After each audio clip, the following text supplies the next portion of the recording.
जमात इस्लामी को बदतर समझता हूँ, हत्ता के कादियानी से बदतर समझता हूँ। मैं तमाम घरों को तो अल्लाह से जमात इस्लामी को बदतर समझता हूँ, हत्ता के कादियानी से बदतर समझता हूँ। इसलिए कि कादियानी ने कादियानी से जो नुकसान इस्लाम का नहीं हुआ, उससे बहुत ज़्यादा जमात इस्लामी को ज़्यादा इस्लाम का नुकसान हुआ। কাদিয়ানি তো মুসলিম, এটা প্রমাণ আছে ওনার নবী আলম। ইনি তো বলতেছে যে আমার নবী হুজুরা বুঝেছে ইসলামের লেবাস পেনি, ইসলামের গোড়া উনি কাটিয়ে নিয়েছে।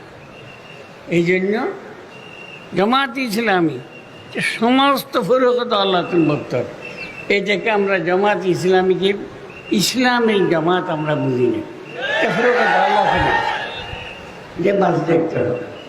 তো আমরা যে হেফাজত করতেছি, হেফাজত ইসলামের মতলব ইসলামের রক্ষা করা, বাতিলের থেকে রক্ষা করা, নিজের মধ্যেও ইসলাম রাখি, উনি ছিল একদিনে নিজের থেকে বাহার যায়, এটাকে মানে হেফাজত ইসলাম।